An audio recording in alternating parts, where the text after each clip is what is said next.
135ನೇ ವರ್ಷದ ಬಾಬಾ ಸಾಹೇಬ್ ಅಂಬೇಡ್ಕರ್ ಅವರ ಹುಟ್ಟುಹಬ್ಬದ ಶುಭಾಶಯಗಳನ್ನ ಹೇಳ್ತಾ, ಹುಟ್ಟುಹಬ್ಬವು ಇಡೀ ಕರ್ನಾಟಕ ರಾಜ್ಯದ, ಭಾರತ ದೇಶದ ಮತ್ತು ಪ್ರಪಂಚದಾದ್ಯಂತಹ ಈ ಹುಟ್ಟುಹಬ್ಬವನ್ನ ಬಹಳ ವಿಜೃಂಭಣೆಯಿಂದ ಆಚರಣೆ ಮಾಡ್ತಕ್ಕಂಥದ್ದು ಬಹಳ ಸಂತೋಷವಾದ ಹಬ್ಬ ಅಂತ ತಿಳ್ಕೊಂಡಿದ್ದೇವೆ.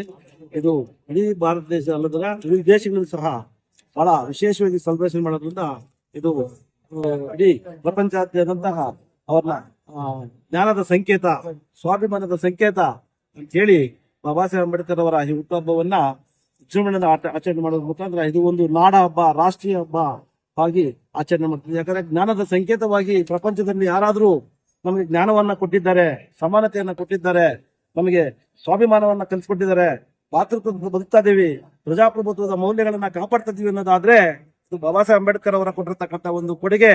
ಆ ಕೊಡುಗೆ ಅವರ ಜೀವನದ ಪರ್ಯಂತ ಜ್ಞಾನವನ್ನು ಪಡೆದು ಆ ಜ್ಞಾನವನ್ನು ಇಡೀ ಪ್ರಪಂಚಕ್ಕೆ ನಿಸ್ವಾರ್ಥದಿಂದ, ಸ್ವಾರ್ಥ ಮನೋಭಾವವಿಲ್ಲದೆ ನಿಸ್ವಾರ್ಥದಿಂದ ಬಾಬಾ ಸಾಹೇಬ್ ಅಂಬೇಡ್ಕರ್ ಅವರು ಕೊಟ್ಟಿರ್ತಕ್ಕಂಥ ಪ್ರಪಂಚದಲ್ಲಿ ಯಾರಾದ್ರೂ ಇದಾರೆ ಅಂತ ಹೇಳಿದ್ರೆ ಅದು ಬಾಬಾ ಸಾಹೇಬ್ ಅಂಬೇಡ್ಕರ್ ಒಬ್ಬರೇ ಅಂತೇಳಿ ಈ ಸಂದರ್ಭದಲ್ಲಿ ಈ 135 ಹುಟ್ಟುಹಬ್ಬವನ್ನ ವಿಶೇಷವಾಗಿ ಪ್ರಪಂಚಾದ್ಯಂತ ಆಚರಣೆ ಮಾಡ್ತಕ್ಕಂಥದ್ದು ನಮ್ಮೆಲ್ಲರಿಗೂ ಮತ್ತು ಎಲ್ರಿಗೂ ಸ್ವಾಭಿಮಾನದ ಸಂಕೇತವಾಗಿ ಆಚರಣೆ ಮಾಡ್ತಕ್ಕಂಥ ಹಬ್ಬವಾಗಿರ್ತದೆ.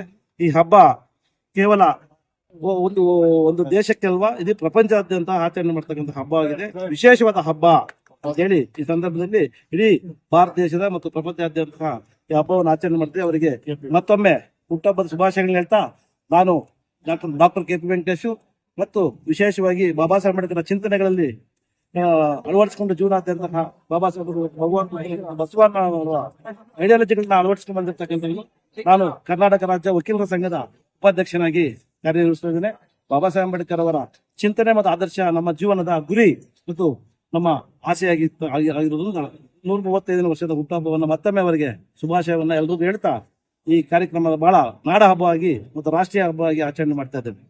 ಬಾಬಾ ಸಾಹೇಬ್ ಅಂಬೇಡ್ಕರ್ ಅವರ ಹುಟ್ಟುಹಬ್ಬವನ್ನ ನಮ್ಮ ರಾಜ್ಯ ಅಲ್ಲ, ದೇಶದ ಉದ್ದಗಲಕ್ಕೂ ಆ ಪ್ರತಿಭೆಗಳು ಎಲ್ಲಾ ಕಡೆ ಉದ್ದಗಲಕ್ಕೂ, ದೇಶದ ಉದ್ದಗಲಕ್ಕೂ ಪ್ರತಿಭೆಗಳು ಇಟ್ಟು ಇವತ್ತು ದಿನ ಆಚರಣೆ ಮಾಡ್ತಾ ಇದ್ದಾರೆ. ಇದು ನಮಗೆ ಹೆಮ್ಮೆ ಆಗುತ್ತೆ. ವಿದೇಶದಲ್ಲೂ ಕೂಡ ಇವರು ಬರ್ತಡೇನ ಆಚರಣೆ ಮಾಡ್ತಾ ಇದ್ದಾರೆ. ಅದೊಂದು ವಿಶೇಷವಾದಂತ ಹಬ್ಬ. ಇದು ನಾಡಿನ ಜನತೆಗೆ ಎಲ್ರಿಗೂ ಶುಭವಾಗುತ್ತೆ, ಒಳ್ಳೆದಾಗುತ್ತೆ. ಎಲ್ರು ಆದೇಶಗಳನ್ನ ಪಾಲನೆ ಮಾಡಬೇಕು. ಜೈ ಭೀಮ್. ಬಸವರಾಜ್ ಅಂತೇಳಿ, ಕೊತ್ನೂರು, ಬೆಂಗಳೂರು ನಗರ.